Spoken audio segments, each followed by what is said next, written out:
خب بچه ها سلام، چطورین؟ امروز اومدیم پیش آقا دانیال گل گلاب مخلص با شربت گلاب. نه زعفرون داریم فقط و با بهار نارنج. خب یه معرفی کن خودتو. به نام خدا بگم یا نگم؟ خب به نام خدا دانیالم. نه دانیال اکبریم. اینجا کافه دادا تقریبا 2 ماه افتتاح شده. حالا دیگه بریم واسه باقی داستان.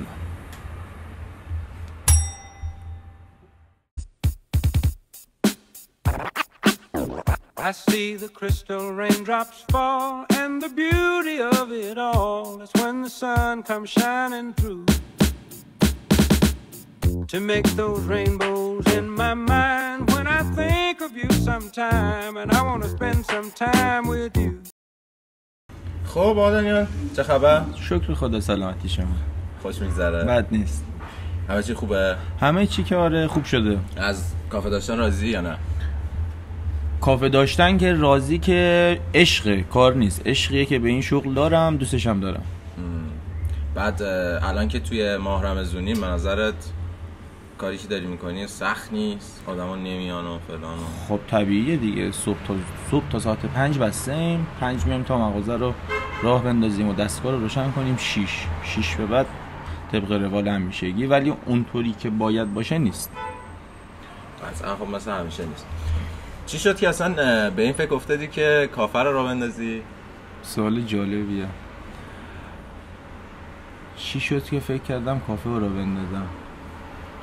خب یه چند تا شغل مد نظرم بود واقعا. حالا موبایل فروشی که قبلا داشتم، بعد کافه و با یه کار دیگه میخواستم انجام بدم که حالا اونو نگم بهتره. خیلی باحال بود. خب ایدهشو کسی ندونه فعلا، شاید خودم باز انجام دادم. ولی خب بین اون سه تا باز کافه انتخاب کردم. کافه ای هم که انتخاب کردم کلا سبک جدیدی، حالا اگر دقت کرده باشین. آقا رضا جان، آقا رضا. بعد سبکمون جدید تیکویه، یعنی بیرونبر نداشتیم تا تو شهر ما، همچین چیزی نبود. یه همچین سبکی و استایل اصلا نداشتیم. خیلی فکر کردم راجبش، ایده‌هایی که از جایی که بودم گرفتم و آوردم اینجا پیاده کردم و این چیزیه که شما الان میبینید. شاید که موفق باشی. قربان شما. تا حالا اتفاق جذاب و جالبی افتاده اینجا؟ تو اینجا اتفاق جذاب و جالبی که حاشیه‌ای هم بود که بود. دعوای کسی؟ نه هنوز نه. ولی خب یه سری ها هستن، مثلا دیروز اسم میبرم، دیروز یه سری آمدن اینجا 2 تا شات قهوه خوردن، از یه سری صحبتایی کردن که اصلا عجیب غریب بود. مثل اون یارویی که میگه من شوتی بودم، دقیقاً تو همون سبکا. این میگم من این کارو کردم، من فقط داشتم نگاه میکردم، صبر داشتم نگاهشون میکردم. ایوه. بعد اگه بخوای به یکی که میخواد کار قهوه رو شروع کنه یه پیشنهاد بدی که بتونه کارشو بهتر جلو ببره، فقط عشق تو کار. فقط عشق. بعد خب یادگیری و اینا چی؟ یادگیری که خب عشقی که داشته باشی یادگیریش هم میری انجام میدی دیگه. من خودم پیش رفتم میشه یکی از بهترین باریستاهای ایران، به جرئت میتونم بگم. گشتم بهترینشو پیدا کردم با رابطه دوستان که معرفی شد و بعدم اوکی بود خودش. خیلی عالیه. دنیای خیلی بزرگی هستن، دنیای قهوه اصلا دنیای بزرگیه که از 0 تا 100 بگم. قبل اینکه برم کلاس 0 بودم، الان تازه شدم 10% از دونستن قهوه و چیزایی که مربوط به قهوه است. حالا این داستان عربیکا و روبوستا و قهوه من بهتره و قهوه اون بده و فلان و اینا چیه؟ همه قهوه خوبه، خب خودش همه قهوه خوبه. میگم دیگه اون عشقی که توی کاره خوشمزدش میکنه. ولی خب حالا بازم قهوه خوب و بد داریم که میشه گفت یه سری قهوه خوبه یه سری قهوه بده. بستگی داره دیگه. میگم همه چی به اون بستگی آموزشیه که شما میبینی دیگه. بهترین چیزی که تو منوت داری چیه به نظر خودت؟ من خودم کارامل بیسکویت و اسپرسو. کارامل بیسکویت که توش قهوه نداره؟ نه ولی خوشمزه است. منم یه خوردم. بعد گفتی غیر از کار کافه و قهوه و اینا قبلش موبایل فروشی داشتی؟ 5 سال پیش. 5 سال پیش موبایل فروشی داشتید. 5 سال داشتیش که نه؟ نه بیشتر از 5 سال داشتم، ولی 5 سال پیش جمع کردم. بعد فوت پدرم مغازه رو جمع کردم. بعد حالا ترجیحت بین این دوتا کار کافه است یا موبایل فروشی؟ من عشق کافه رو بیشتر دوست دارم، واقعا عاشق کارم. بعد حالا میگن کلا کافه دارا آدمایی هستن که زیاد تفریح ندارن به خاطر اینکه کل تایمشون رو تو کافه. نه من تفریح به راه اصلا هیچ وقت از تفریح نمیزنم. تفریح چیه؟ تفریح من که حالا لایف استایل من جوریه که کلا عشق طبیعتم و طبیعت گردی و یه دقیقه استاپ کن بزنیم آقای رچه. بعد سلامت شد. آرچ کلا عاشق طبیعتم دیگه. حالا قبل اینکه مغازه رو بزنم دنیای آفرود بود و بعد خیلی سفرها تنهایی رفتم، البته با اودینم که معرف حضور خیلی از دوستان هست. آره. پسر گلم که دوتایی با هم میرفتیم سفر رو تقریبا به جرئت میتونم بگم من تو 1 سال نصف ایران رو رفتم گشتم. حالا یه قهوه بر ما میزنی یا نه؟ الان که خود صحبت نکنیم؟ صحبت میکنیم.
که داریم میزنی حرف میزنی.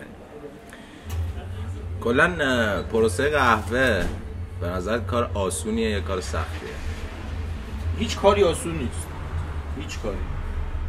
یعنی واقعا این به نظر من ولی این داستان دستماله چیه که میگن این دستمالا رو نمیشورنش یا خود این باید خوش باشه. ما 3 تا دستمال داریم اینجا، یکی واسه پورتافیلتره، یکی واسه میزه، یکی هم واسه دستگاه دیگه. واسه پورتافیلتر این دستمال باید خشک باشه همیشه، چون هرچی خوشتر باشه بهتر میشه.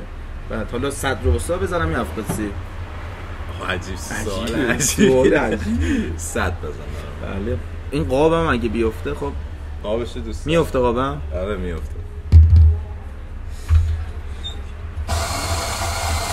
الان صدای اون رو داریم فعلا.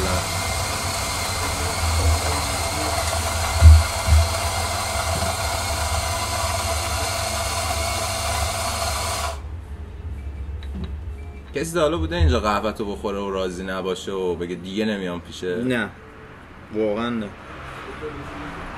هر کی نوش جان کرده قهوه ما رو بار دومم اومده، یعنی مشتریمون شده. یه فرقی بین قهوه ها هست که حالا طبیعیه که وقتی قهوه یه نفر عوض میشه یه سنگینیشو احساس میکنه، ولی خب وقتی یکی اینجا میخوره بار دوم سوم هم میاد طبیعتا. کلا از شرایطی که هست راضی هستی یا نه؟ خودت آدم خوشبختی هستی؟ آره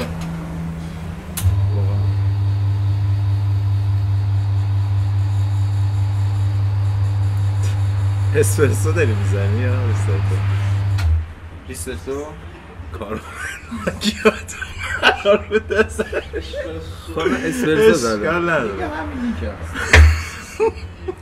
خب شربت زعفرون یا بهار نارنج؟ بگو یکیشو بگو. شربت زعفرون.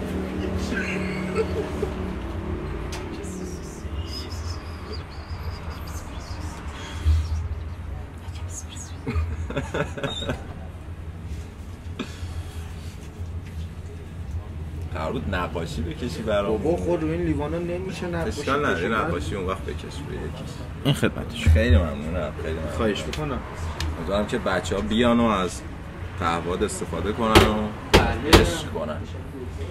چیزی بوده تا حالا بخوای کسی ازت بپرسه ولی هیچ وقت نپرسیده باشه؟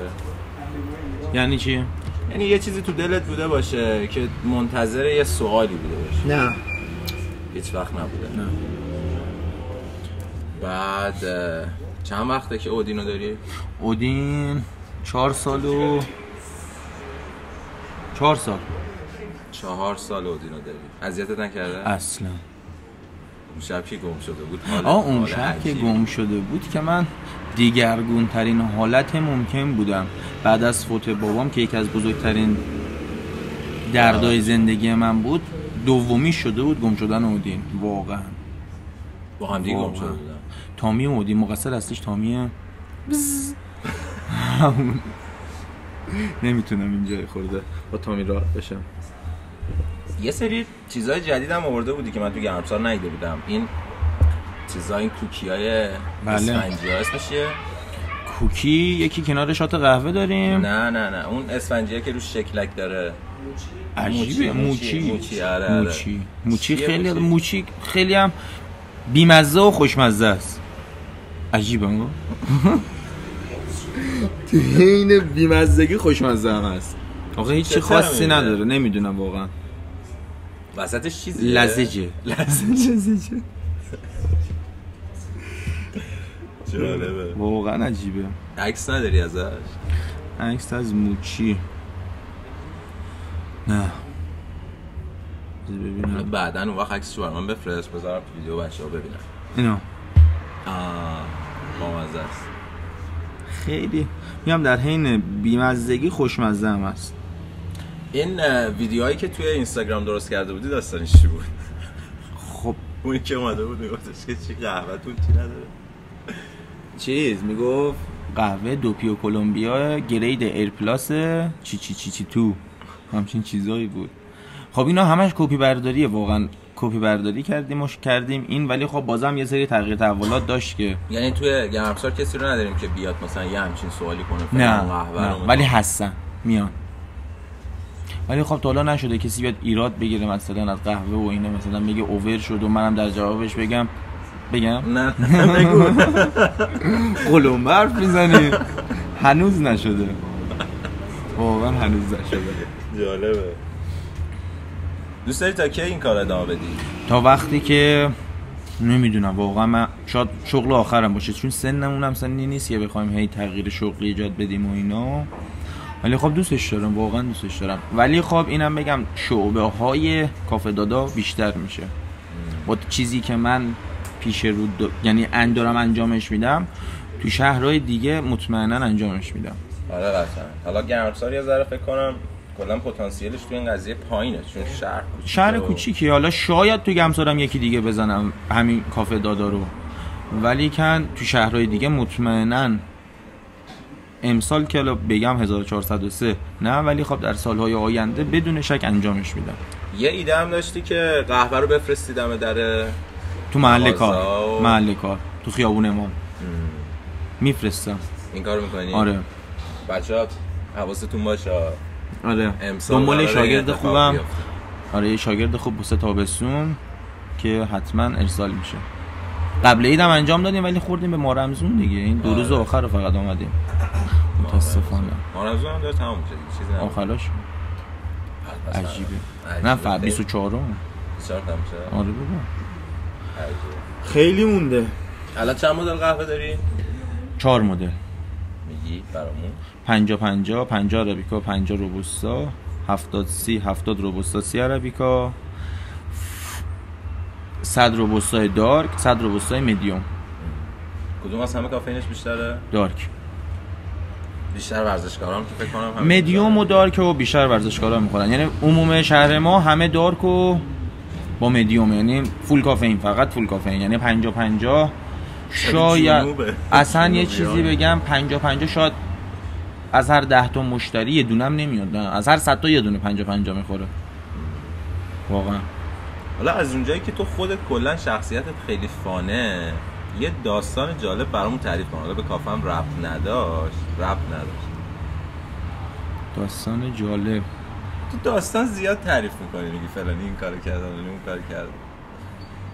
یه چیزی که همینجوری تو ذهنت از شمال با شمال که نگم براتون. من 1403 خیلی قشنگی شروع کردم با وجود داداشی و علی و امین و حالا موقعی اسما رو هم نمیتونم ببرم. 1403 تمیزی شروع شد واقعا. واقعا تمیز. خیلی خوش گذشت. به من که خیلی خوش گذشت. به محمد هم خیلی خوش گذشت. به امیر یکو بوخ بزنی. محمدینا دارن اذیت میکنن، من چشقل میرم که خودش متوجه شه. آها آفرین، به جا بود.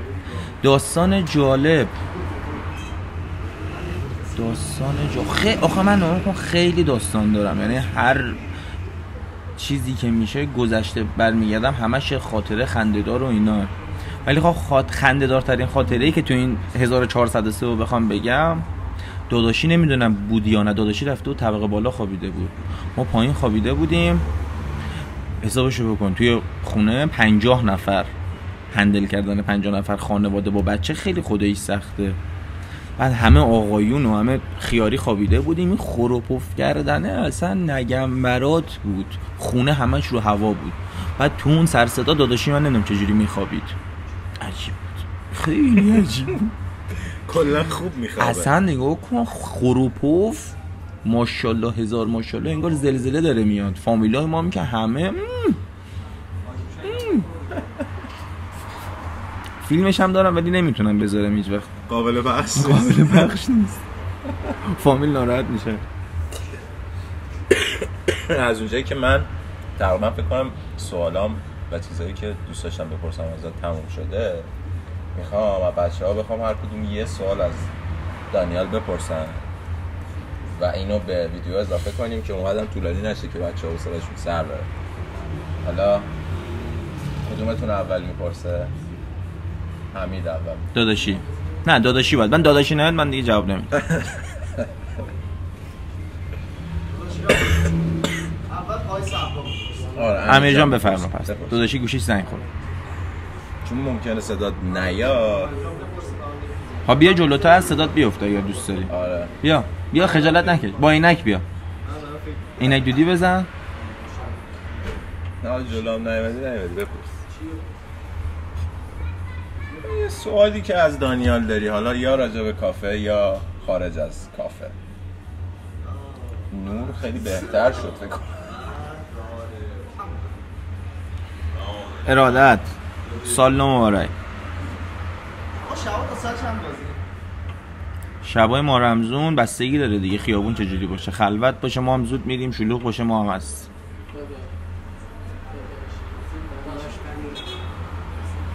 دیگه. همین. چرا لاین عربی کنه؟ جا؟ چرا لاین عربی کنه؟ داشتم توضیح میدادم. خب پس حالا تو ویدیو خود میبینی چرا. شما بپرس امیر جان. امیر جان من واقعا معذرت میخوام. من واقعا آدم پیش. این شکلاتو نمیخوری؟ نه دست درم.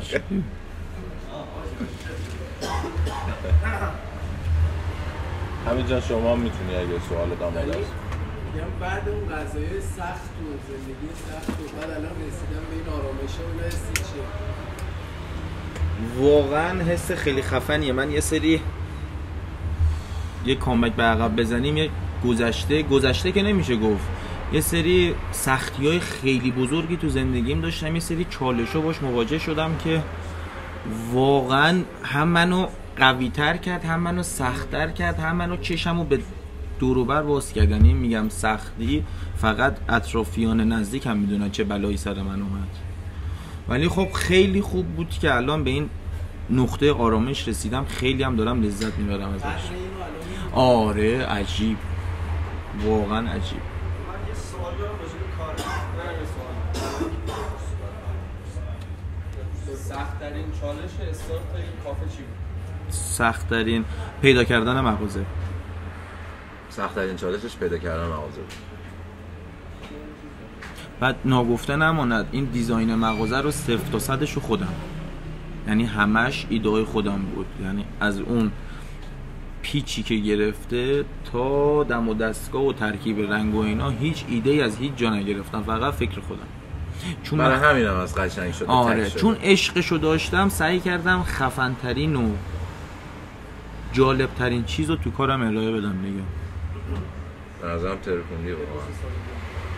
تو کاری که هستی خب همین کافه تارگت خیلی خفنی داری یا نه تا آخر همین تیک‌اوی رو بری؟ تارگت که خیلی دارم. اینم تو ویدیو گفتم که قراره حالا آینده نه چندان دور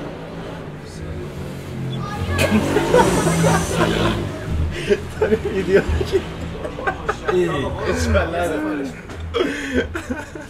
اسپرسو. آره با امید خدا درستش میکنم. باحال شد خوب شد. دقیقا یاد اون کلیپ رضا افتادم. اون چیزه بود داشتم ویدیو میگرفتم، اون خانم اومد با دمایی حتی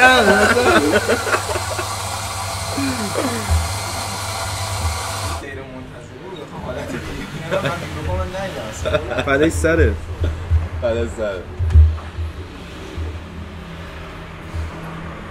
چه اینطور پس؟ بله. بچه هم که سوالاشونو پرسیدن. حرفی نداری تو؟ حرفی که یه ثانیه صبر کن.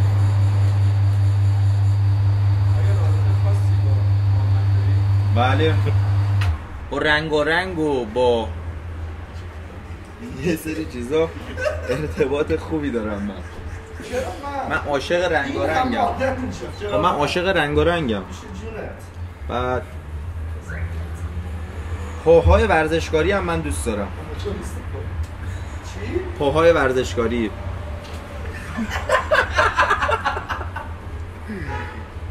داداش خدمتت عزیزی. کسی بود تو کارت بخواد به ارتباط بزنه؟ آره خیلی خیلی خیلی. الان باشون تو ارتباط هستی؟ خودشون پشیمون شدن چرا این حرفا رو زدم، چون فکرشو نمی‌کردم همچین چیزایی من قراره ارائه بدم و اصلا فکرشو نمی‌کردم. مخالف زیاده تو هر کاری. ولی خب ناگفته نماند اعضای خانواده درجه یک، مادرم و داداشم و دامادمون و آبجیم و زن داداشم از اون دسته چیزایی بودن که یعنی منو محکم‌تر فرستادن رو به جلو، یعنی دنده عقب نذاشتن من برگردم. این خیلی جالب. سخن آخر نوکر مامانم همین تا آخر عمر والله، چون واقعا اون به من همه این امیدا رو داد. واقعا دمت گرم. نوکرم. خیلی خوب بود. پای علی بوشی کجه؟ اینطوریه؟ تو فیلم میفته؟ بچه دمتون گرم. دست شما نکنم. دم شما گرم. حالا ستاتون میان تو ویدیو بیاد. آره بیاین. نه بیاین آقا نه بیاین بعد میری یکی قطع میکنه. رضا میگه بیاد قطع کنه. بیاین. اصلا کات میکنم میریم اونجا خودمون قطع میکنیم. حالا بیاین. عینک داره آقا. اشکال نداره بیا با بذار منم عینک. عینک بذارم. عینک شما هم بیا.